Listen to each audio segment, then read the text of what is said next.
Paz do Senhor, meus irmãos. Estamos nós aqui mais uma vez e hoje eu venho para compartilhar uma palavra ao seu coração. E a palavra que eu queria deixar com você nessa noite encontra-se na carta do apóstolo Paulo aos Coríntios, a segunda carta do apóstolo Paulo aos Coríntios, no capítulo 4, do verso 16 ao verso 18, onde o subtítulo diz assim: o desígnio e o efeito das aflições. As coisas visíveis são contrapostas às invisíveis. Por isso, não desfalecemos. Mas, ainda que o nosso homem exterior se corrompa, o interior, contudo, se renova de dia em dia. Porque a nossa leve e momentânea tribulação produz para nós um peso eterno de glória, muito excelente, não atentando nós nas coisas que se veem, mas nas que se não veem. Porque as que se veem são temporais, e as que se não veem são eternas. E o título que eu queria dar para essa mensagem é: para onde você está olhando? Quando a gente se depara com essa carta, o apóstolo Paulo está passando instruções. Corinto era uma igreja complicada. Ele começa a falar do seu ministério, que é por causa da misericórdia de Deus, e que, apesar de todas as dificuldades que ele passava, ele não falsificava a palavra de Deus, ele pregava o evangelho como tem que ser pregado, né? E ele fala que de tudo aquilo que ele fazia, a maneira que ele era usado,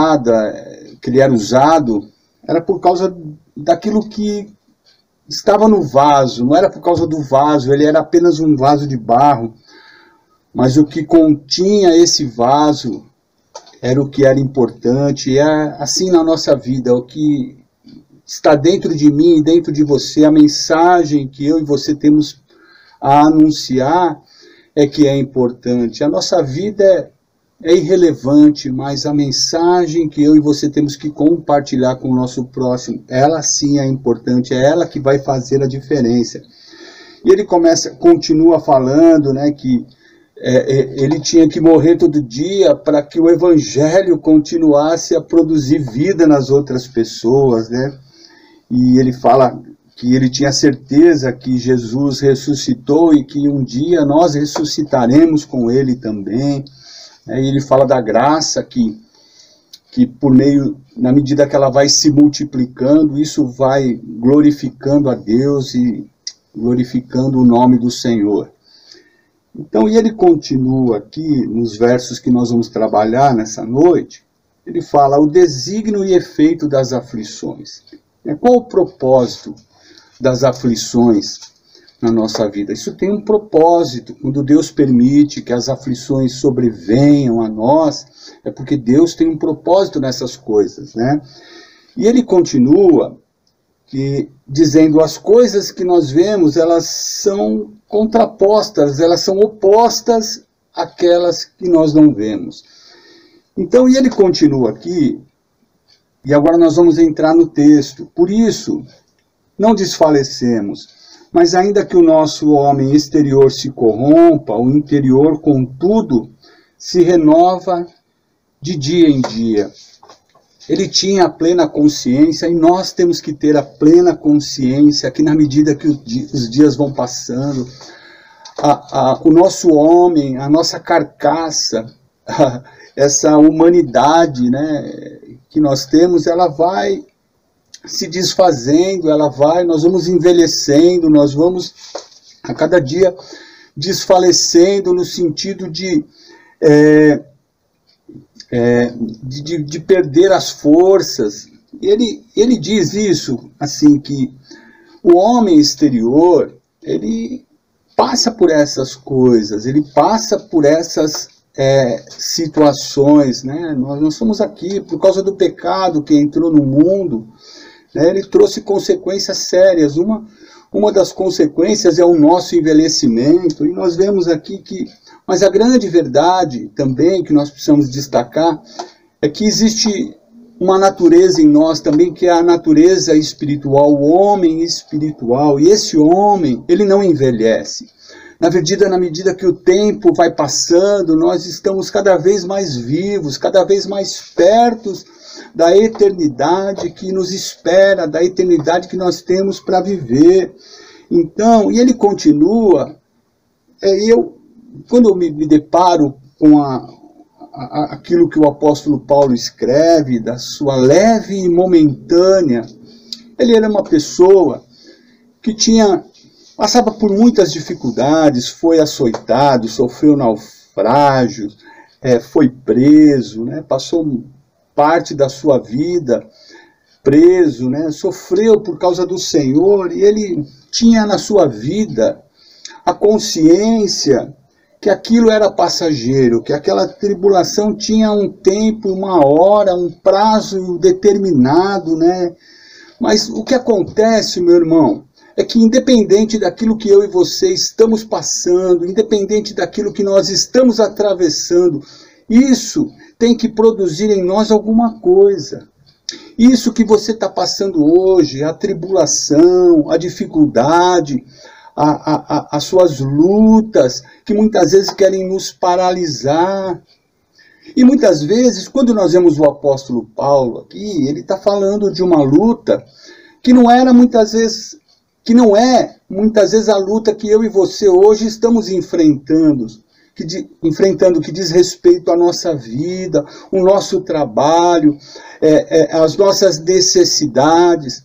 Muitas vezes nós estamos presos, amarrados no nosso dia a dia, na nossa vida, que diz respeito aqui, o agora, e ficamos em cima daquilo, vivendo em função daquilo, como se a nossa vida se limitasse a esse tempo, a essa vida. Não que ela não seja importante, não que o seu problema não seja legítimo, mas aqui o apóstolo Paulo está tratando de problemas que se apresentavam na vida dele, resultado da pregação do Evangelho, por viver para Deus, por viver em função do Evangelho, em função do reino de Deus, sobrevinha muitas coisas sobre a sua vida, e ele continuava insistindo, e nós vemos que é muito louvável, é muito nobre a atitude de alguém que está sofrendo por uma causa que não é a sua, mas uma causa muito maior, que é o reino de Deus. E nós vemos o apóstolo Paulo com toda a dignidade, não esmorecia, ainda atravessando dificuldade, tinha palavras na sua boca para confortar aquelas pessoas que estavam à sua volta. Por onde ele passava, ele levava uma mensagem de vida, meu irmão. Então, eu e você, nós temos uma responsabilidade de levar uma mensagem de vida, uma mensagem de paz, que leve alento aos corações, leve conforto, leve ânimo, leve esperança. Essa deve ser a nossa mensagem.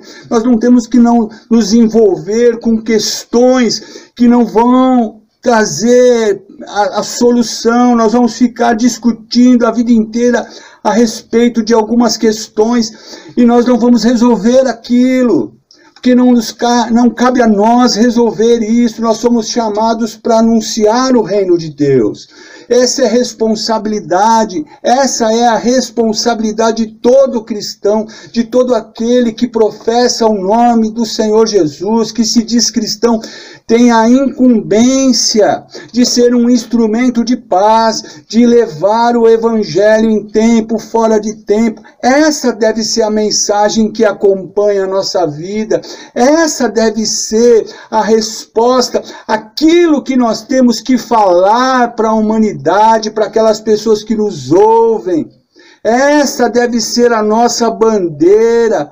Não é fulano de tal, bandeira tal. Não, meu amado irmão. Nós temos que levar nossa bandeira ao evangelho. As outras coisas, elas trazem divisão. Mas quando nós falamos do reino de Deus, no reino de Deus há convergência. Nós podemos ali falar a mesma língua, falar as mesmas coisas, falar daquilo que é importante, que é o Senhor Jesus, o Salvador da humanidade. Então, era essa a ocupação do apóstolo, e ele sofria por causa disso.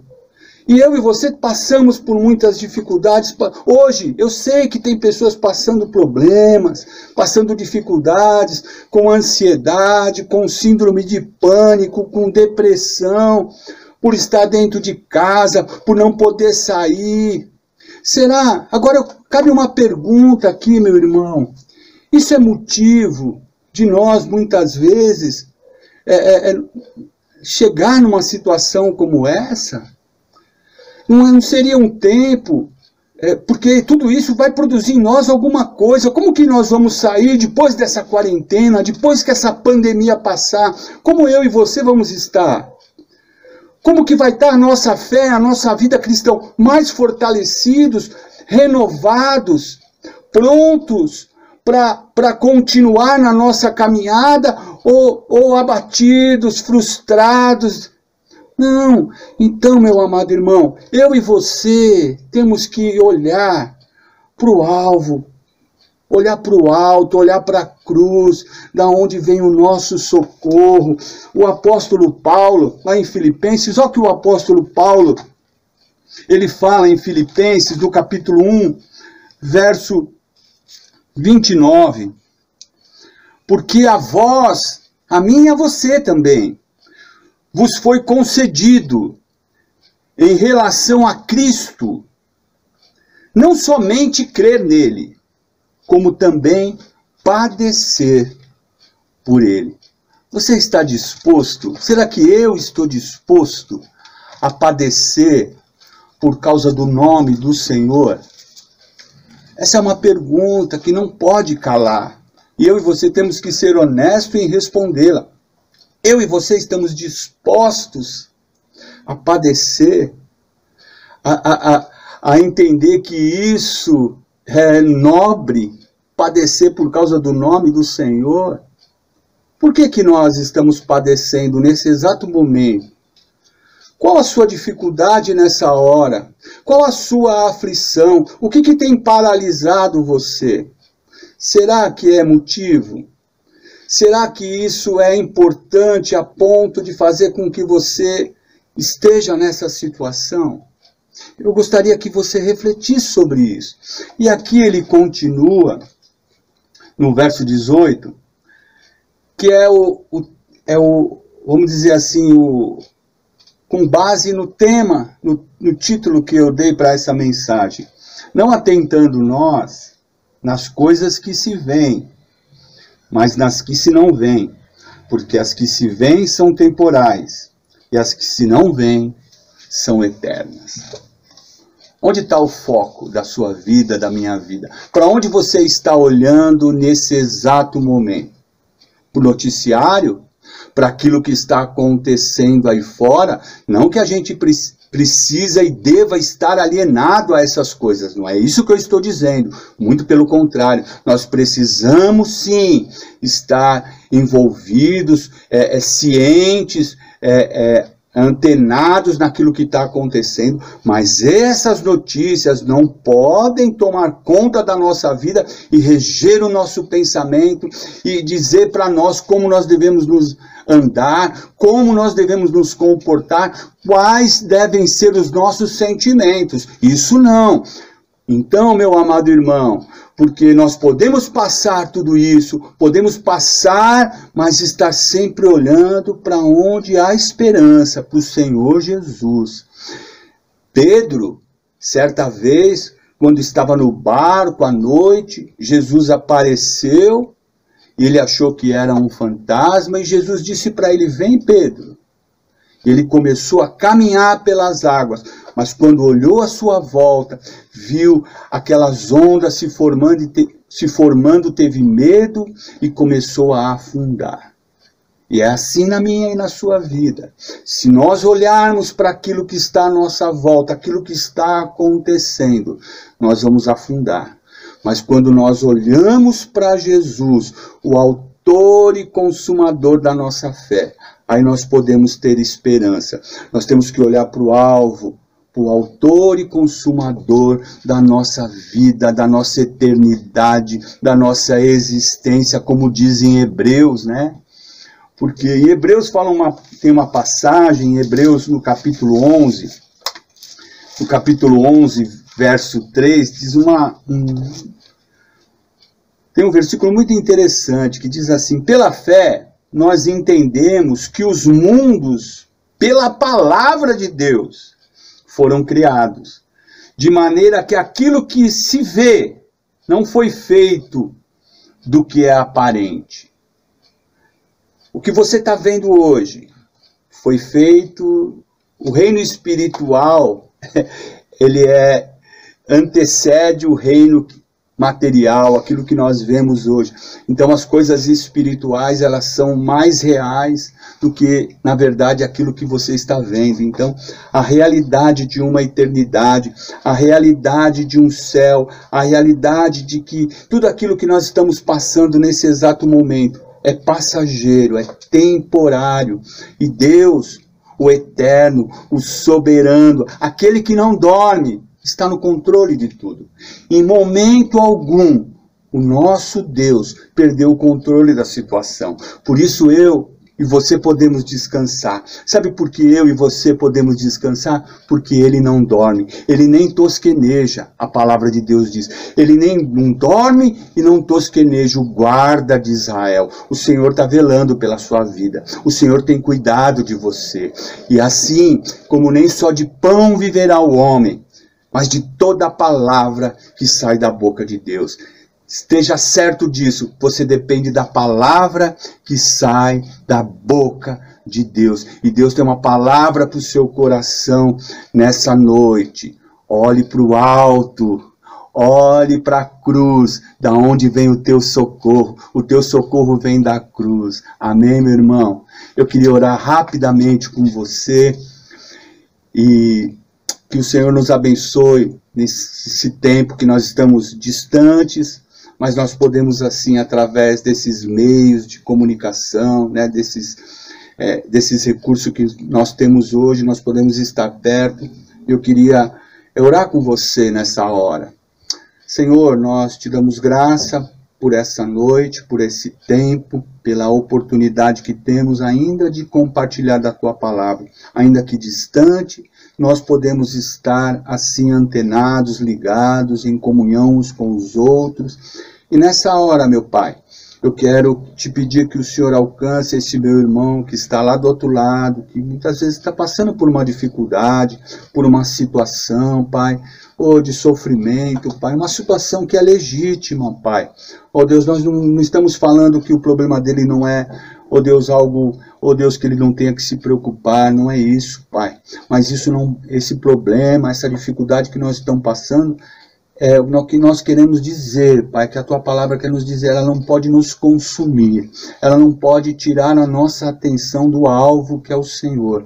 Por isso, Pai, nessa hora eu quero convidar eu e os meus irmãos a olharmos para o Senhor, Pai. É olhando para o Senhor, Pai, que nós vamos atravessar, nós vamos andar sobre as águas, nós vamos passar pela tempestade, porque o Senhor está conosco.